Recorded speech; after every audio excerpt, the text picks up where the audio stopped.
HRN listeners. As we celebrate our 15th year, we are deepening our commitment to giving voice to the next generation of food systems storytellers, and we need your help. Our internship and fellowship programs help activate new possibilities for underrepresented and underestimated young people through experiential journalism, audio engineering, and production training. Through these unique programs, HRN helps food equity stewards build essential workforce readiness skills that expand their potential and foster economic mobility. Please consider supporting these critical programs. And with a minimum donation, you can be entered to win a dinner for two at an amazing restaurant in one of 8 cities and tickets to a concert at a great venue in one of those cities. We have incredible partners across the country who have donated, as they also share our passion for helping to educate the next generation of food systems storytellers. Check out heritageradionetwork.org/15 to donate and enter to win today. That's heritageradionetwork.org/15 to donate and enter to win today. And make sure you donate before March 31st. Thank you.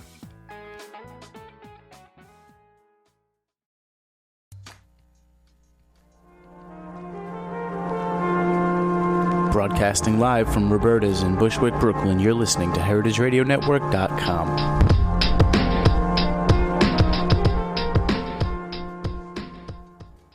The following program has been brought to you by Whole Foods Market. The more you know about our meat, the better. That's the bottom line at Whole Foods Market. Our standards require no added hormones and no antibiotics, ever. Our partnerships with farmers and ranchers allow us to offer the highest quality local and organic choices. And our newest program, the Global Animal Partnership's 5-step animal welfare rating, sets unprecedented standards in the industry for beef, pork, and chicken, standards you can see labeled when you walk into our stores.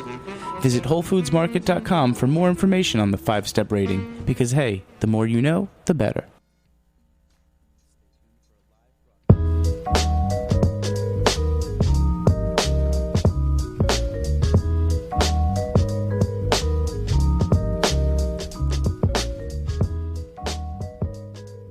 All right, it is Thursday, 1 o'clock, and you are tuned in to the Farm Report on the Heritage Radio Network, coming to you live from the back of Roberta's in rainy Bushwick, Brooklyn.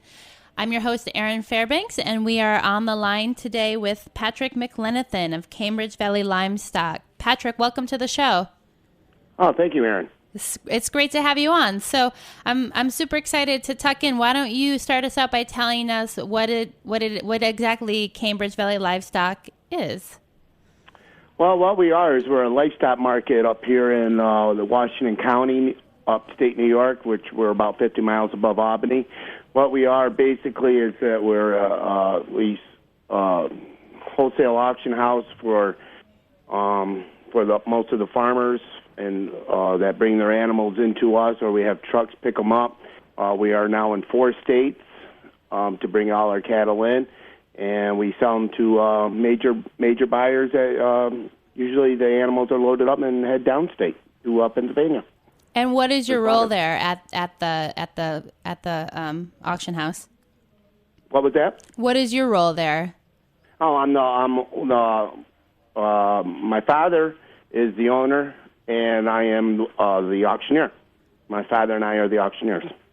So it's a family business? It's been a family business since 1945. Oh, wow. So are there a lot of auction houses in the region? No, there's not. There's a few stations, but we are probably the biggest family-owned auction house in New York State. We service good part of Vermont. We are into New Hampshire. We are into Connecticut and sometimes Maine. So I would love to just kind of go through maybe like a week in the life of the auction house, and maybe we can do it from the perspective of one of the animals that might travel through the house. So maybe if you wanted to kind of just walk us through, one of the people who uses the auction house regularly from the region, kind of how their animals get to you, and then we'll kind of go from there. But maybe if we want to talk about a cow or a goat or a pig, I don't know what makes the most sense. Okay, let's start with the core of our business is cold dairy cows, which is a cow that is no longer of use for a dairy farm. So they usually come in. They'll usually call us, or the farmer will truck them in. They get unloaded. They run into the chute. They get tagged with a number, state ID'd, put into the pen that they should go into, and then at sale time they come through the chute again. They get weighed, auctioned off, put into another pen, and then they're trucked down to a slaughterhouse. Okay, whoever buys them. So let's kind of go through that in a little bit more detail. So the majority of the animals that you guys are working with that you said are cold dairy animals. So basically dairy animals that are no longer kind of producing milk at the level that makes sense to keep them on at the farm. What other type of animals do you guys accept at the auction house? Well, we also will accept goats and calves. Goats and calves. And feeder cattle. And feeder cattle and beef. Okay. Yeah. And are you running like 5 days a week or? No, we're open all week long. We will take animals in all week long. Usually we only take the core of them on Mondays and Tuesdays. We only have the one sale a week, Tuesday night. Okay. So an animal will make its way to you. Either you guys will go and pick it up for the farmer or the farmer will bring it to you. Correct. How many, can you give us a sense of scale, like on a typical week, how many animals might be moving through the auction house? And does that vary over the course of the year? Are there like busy times, slow times? Oh, certainly. Right now, this is our slower time of the year. We ran maybe that last Tuesday, we ran about 300 calves and only about 250 cattle through.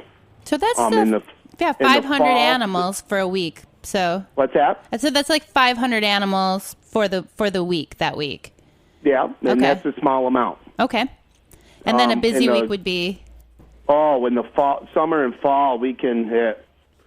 We can jump up to 500 calves and maybe 400 beef or better. Wow. So why is it busier in the summer and the fall than it is right now? Well, most of the time the cows are dropping their calves in the better weather. They live longer, so they make it to the sale. The cattle, the beef cattle, for instance, a lot of them are feeders, so they will be coming off they'll be coming off the fields and coming into our house to be sold to the prospective buyers to go to the feedlots. And for people who might not know, can you tell us what is a feeder cow? A feeder cow is basically it's a younger cow about anywhere probably from 4 to 1,000 pounds. It hasn't yet has been finished off for slaughter, so it'll probably go to a certified feedlot to be off and to get it up to the prospective slaughtering weight. So and are these primarily dairy animals as well? Well, the dairy animals are pretty much the dairy cows are pretty much sold as they are, and they go down to the slaughterhouses and are generally used for hamburger. Okay. So if you're able to put through, it sounds like in the fall, somewhere around 900 animals, the space up there must be, pretty big. Can you tell us a little bit or kind of paint a picture for our listeners about kind of what the space where they, you said they come into a chute, and then what do the holding pens look like, and what are kind of the treatment protocols for the animals? It sounds like they can spend up to, a week there basically, or maybe like 6 days. If someone got dropped off on Wednesday, they could be there through till next Tuesday. Or they could arrive on Monday. If they're dropped in off on a Wednesday, they're pretty much spoiled rotten until, because they're all by themselves, because we don't run that many cows through that all week. Okay. Like I said, the majority of our cows come in on sale day. Okay. So it's kind of in and out. They could really just pass them through for the day. It's pretty much in and out. They're not there hardly at all. Monday we come in, a lot of cattle come in from out of state, but the pens are still pretty much primarily empty until sale day. And go ahead, I'm sorry.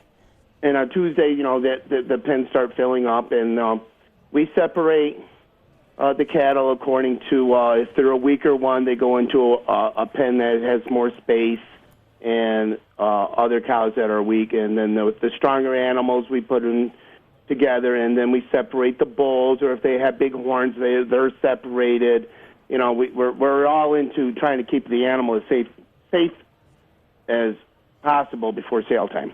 Well, yeah, of course. I mean, it's hard to make a good sale on an animal that's not doing well, obviously. That's right. Obviously, yes. Do you have, I mean, are there any protocols as far as, you know, what you do or don't accept, or is that kind of a judgment call that you make as the animals come in? Or if I'm a farmer and I want to, you know, bring my animal to auction, does it have to meet any kind of special requirements or specifications?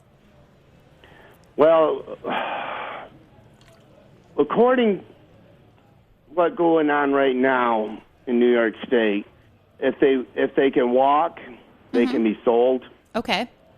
I'm not exactly one for all that. I really do believe a lot. There are some farmers out there that use the auction houses to get rid of their problems instead of dealing with them themselves.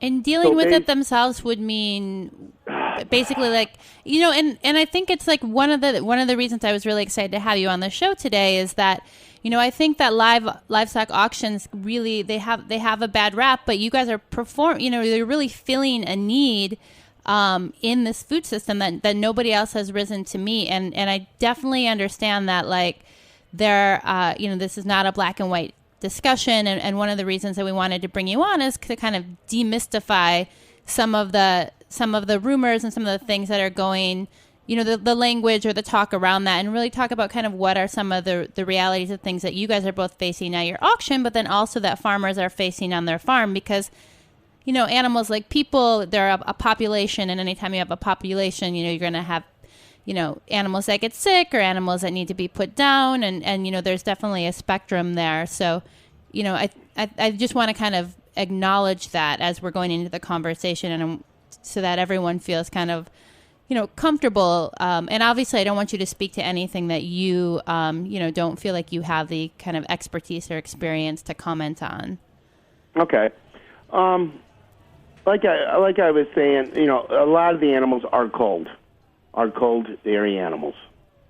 So basically, yes, they could be lame, they could be sick, or they're just not able to give milk anymore.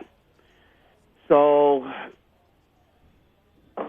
we do accept most of the animals that do come into the barn, and if the buyers, they're probably the sharpest people in the world, these cattle buyers. Yeah.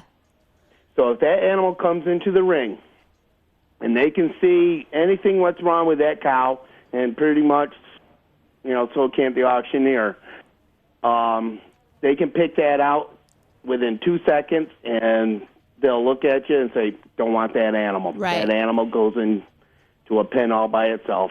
Goodbye. Okay. You know. Sure. And that pretty much are protecting the food chain right there out at our livestock market.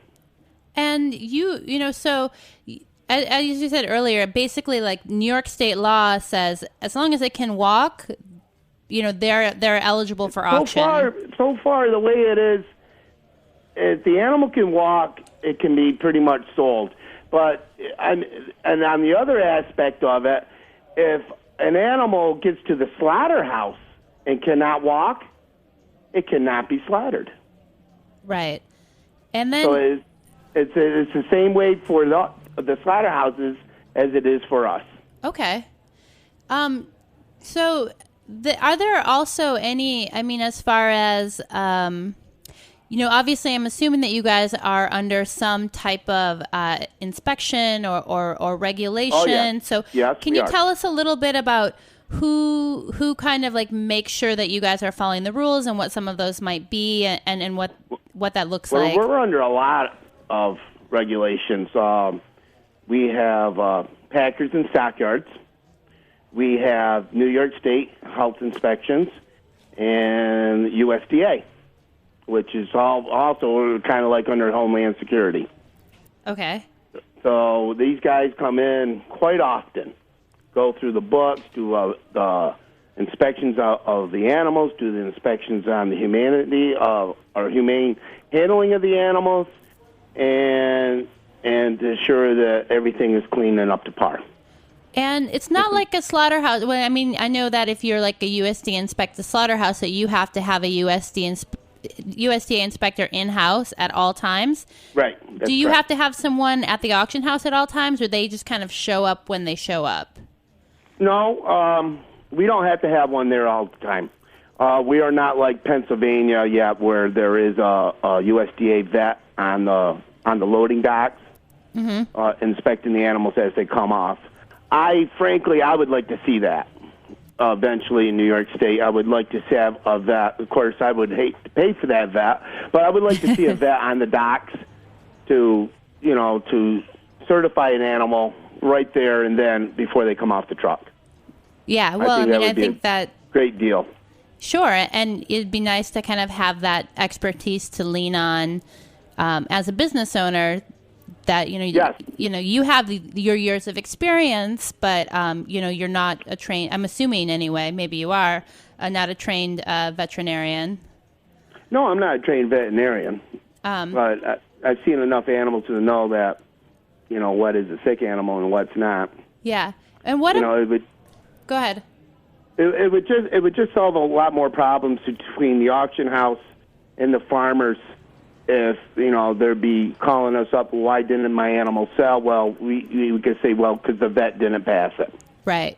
That would be so much easier on us. Sure, because then you're not having to kind of play, the middleman or correct. defend your decision or anything like that. So, Pat, we're going to take a quick break and kind of talk more into this when we come back. It'll be about a minute, all right? Sure.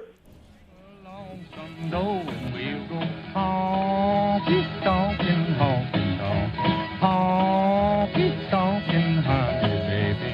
We'll go honky-tonkin' around this town.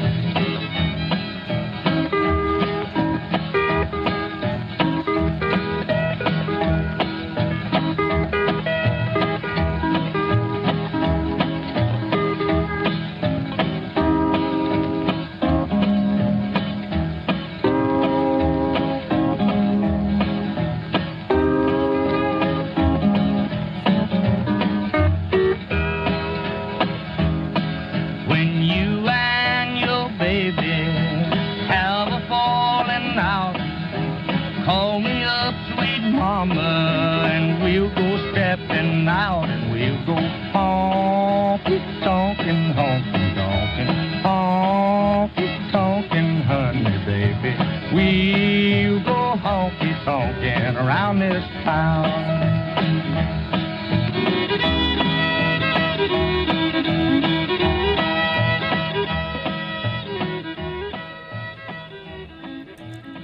All right, we're back. You're tuned into the Farm Report on the Heritage Radio Network, and we are on the line with Pat McLenithan of Cambridge Valley Livestock. He is a livestock auctioneer up in Cambridge, New York. So, Pat, before the break, we were kind of talking a little bit about the different regulatory bodies and oversight that you guys are subject to there at the auction house. And we're talking a little bit about vets, and I was just wondering, is there any requirement to have a vet on site, or do you guys ever make use of veterinary services, or are they called in, or if something kind of happens after an animal's been dropped off, then do you go back to the farmer to take care of that, or how does that work? Well, if the animal becomes what they call a down cow, then it's pretty much we have to have a rendering service come pick up that animal, and we do bill the farmer for that. And that would be like the same kind of thing that would happen if an animal fails to be bought at auction. They would go to a rendering service as well? Yes, pretty much primarily yes. Yeah. So, go ahead. It could also go to a cow that doesn't pass in the ring. Well, sometimes we'll go to a slaughterhouse where they will inspect that animal there, and it'll pass or fail right there too. So there's like a second chance. It's well, there a veterinarian will inspect that animal, Okay. and if it's okay for slaughtering, then they will take care of that. If not, it'll be off to rendering. So let's talk a little bit about when an animal kind of enters the auction floor. When it's Tuesday night and all the animals are there and the buyers are there, are they coming onto the floor as individuals, as groups? Is there multiple auctioneers? No, they're just pretty much me doing the auction. The cattle is weighed. The cow is weighed individually. Then exits the scales into the ring where it is turned around for the buyers to see. The auctioneer will start his chant, and within about 10, 15 seconds, the animal is sold and it's put into the holding pens until they're trucked. Can you do a chant for us? I knew you guys were going to say that. I can't resist. I'm sorry. Okay, over there, and that cow weighs 1,500 pounders, and the 50 there now, 151, 1 with a bit of 1. I'm bit of 2 now, 2, looking for 2 with a bit of 3. I'm bit of 3, 4 with a bit of 4 now, 4, 4 now, 5, 55 with a bit of 5 now, 5 with a bit of 5, 6, 6 and 7, 6 and 7, 7, 7 with a bit of 7, 6 and 7, I'm bit of 7 now, 8, 58 now, 9, looking for 9 with a bit of 9, sold 58 cents. Wow, that's awesome. Thank you so much. Yeah, no problem. So that was kind of my next question. Is like kind of trying to get a sense of the price range for these animals. Can you tell us kind of what would be kind of a general high and low range to purchase an animal at auction, and kind of what maybe what some of the factors are that go into the price? I mean, obviously the health of the animal, but if I were there as a buyer and I'm kind of looking at a feeder cow, what is it exactly that I'm looking at? And then what is kind of a range of price that I can expect to pay? Well, let's say it's a feeder calf, and as anything else, as that cow enters the ring, you're going to be looking at are the feet fine? Does it have meat on the structure? You don't want a skinny cow. You don't want a cow that looks kind of any sickness. So you're going to zero in on that first. Basically, when you see a cow coming into the ring, you want to look at it like, what's that animal going to look like hanging weight after slaughter? Okay. So I mean, if it's a skinny cow coming in the ring, it's not going to bring as much as a nice cow with muscle, with good strong meat, a nice barrel around it. Okay. It's the same as anything else when you're not going to buy a sick skinny cow. Or you're not going to pay as much for a skinny cow as you would. Not. Yeah. I mean, a big solid cow that comes through the ring right now, let's say, I was selling 1 ton cows, which are it's a big animal. I was popping 80 cents on them Tuesday night. Then you get a little lean cow coming in, like a little Jersey that's showing a lot of bones, and it's probably just a really old Jersey cow, that'll probably go for 25, 30 cents a pound. Okay. All right. And so that, that's obviously like the live weight That's live weight. Okay. So who are the people that are coming in to buy these animals? Like, who are kind of some of the typical players in the crowd at the auction house? And are they the same from week to week? They're pretty much almost all the same week to week. Now and then the same slaughterhouses are the same, send the same buyers. Now and then there's a change up, but not too often. They're mainly Pennsylvania slaughterhouses, which is would be Taylor Beef, which is the division of Cargill. Okay. And then we have JBS Packerland, which is also out of Pennsylvania. Nichols Livestock out of Pennsylvania. And the only local one that we have, which I call local, is called Champlain Beef, which is probably 40 minutes north of us. Okay. So pretty much all these cows are bought, and they pretty much go down to Pennsylvania. So the buyers come up and they bid on the animals every week and they load them up. And so as far as like the slaughter facilities that we're talking about, and I know this isn't your area of expertise, but just so if you know, they're going to, I'm assuming, pretty large scale slaughter facilities. Very large scale facilities. Do you have a sense of how large scale or how many animals maybe in a given period? You could probably say somebody like Taylor, thousands. Yeah. Okay. And then the essentially like the hamburger of the beef that's coming out of those plants is just kind of is going into, you know, kind of normal stuff that's sold under the cargo label that we would see at a grocery store. Or you go to, or fast food. Or fast food. Yep. A lot of it's probably fast food. Your big fast food joints, you know, your places, you know, the hamburgers. That's pretty much your primarily is good chunk of your burgers going. Okay.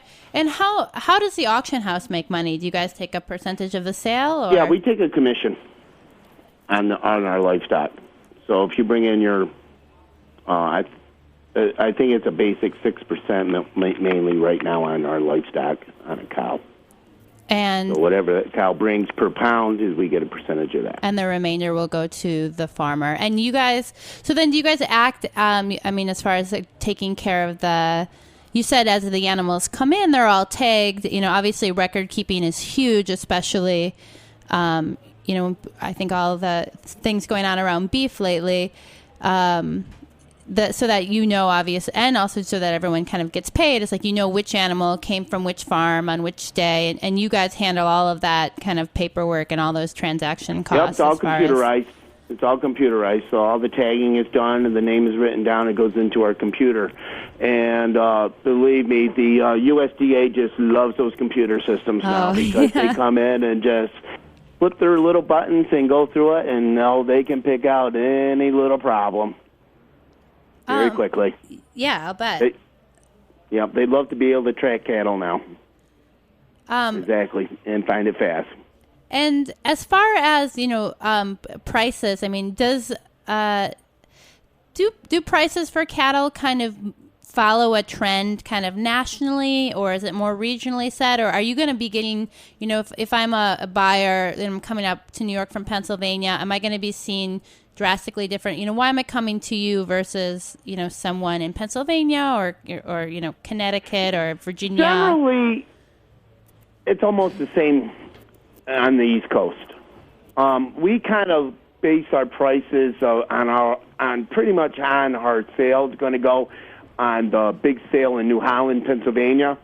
We look at their market report, and generally, we're pretty close to it or better on our beef prices. But that can radically change in a heartbeat. Years ago when there was the mad cow outbreak, there was a phone call during the sale, and all the buyers were told, whoa, stop, you know, we got an issue here, and boy, prices just dropped, boom, you know. It's a commodity. Right. So, I mean, within a phone call, sometimes the prices change drastically. You know, hopefully we always hope for the better. Of course. You know, and I have seen that, especially in the calf market. Though all these and the buyers downstairs, the big beef buyers, so the phone calls will be going back and forth. They're saying, okay, we're really short on cows from this sale, so you got to pick up the pace and start buying more. And all of a sudden, the price will jump 3-4 cents because, you know, these guys need more cows. So it's kind of like it really is like the stock market sometimes. Yeah, it moves. Very interesting. And so, you know, we said a little bit earlier about kind of how essentially the livestock auction and these large scale kind of beef buying slaughterhouses essentially kind of fill a niche for these feeder animals or dairy animals. I mean, what would you say are like the alternatives to the commodity or to the livestock auction? You know, if I'm a dairy farmer and I have a cow that's no longer really an efficient milker, if I don't send him to you, what are my other options? Well, the other only option is you can send them to weigh stations, and they will be directly from the weigh station, be directly shipped down to the slaughterhouse. The only bad problem about that is you have to take what the slaughterhouse gives you. Okay. So how do you know if that's actually a fair price? Right. What they're giving you. See, when they come into the livestock market, well, you got competitive business bidding going on. There's 4 or 5 buyers right there bidding on your cow. When you ship it direct to the slaughterhouses, you have to take their price. So we're working to get you the best price. Right, because that benefits you as well, of course. Yes, it does. And so, you mentioned that you would like to see New York State moving in the direction of Pennsylvania with regards to having, a vet on premises that inspects the animals. Are there any other kind of changes that you see kind of either that are already on the horizon or that you think would make for kind of a better system in any way, whether that's regards to, animal treatment or just streamlining the process? Is there anything kind of in the pipeline, or if you had kind of a magic wand that you would change about how the system's working now?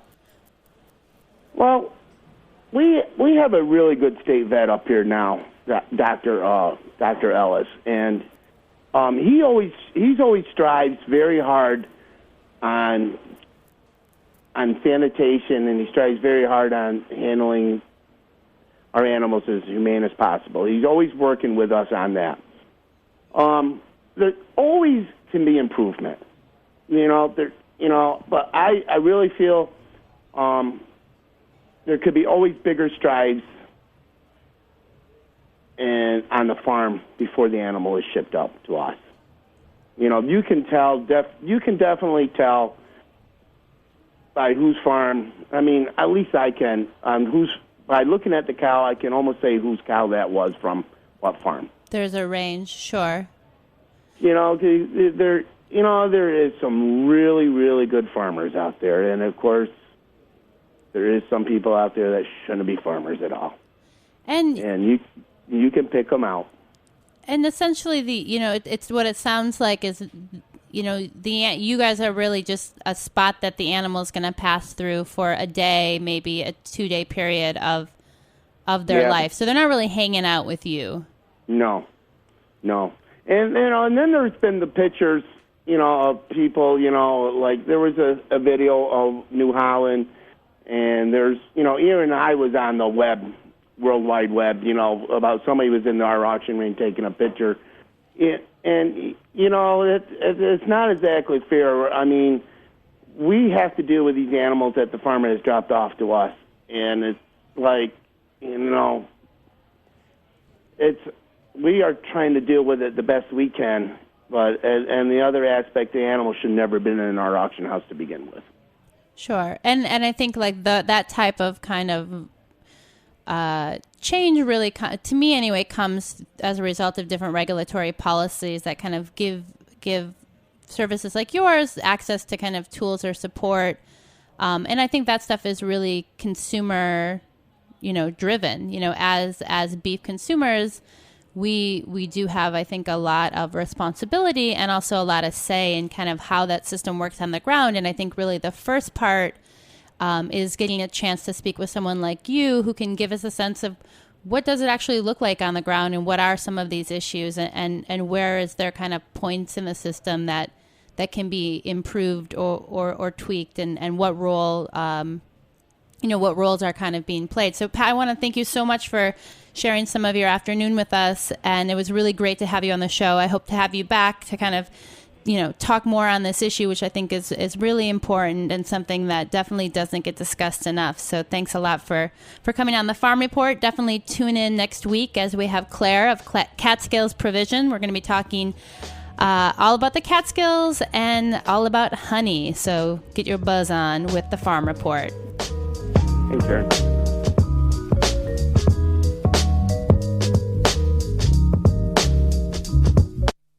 Thanks for listening to this program on the Heritage Radio Network.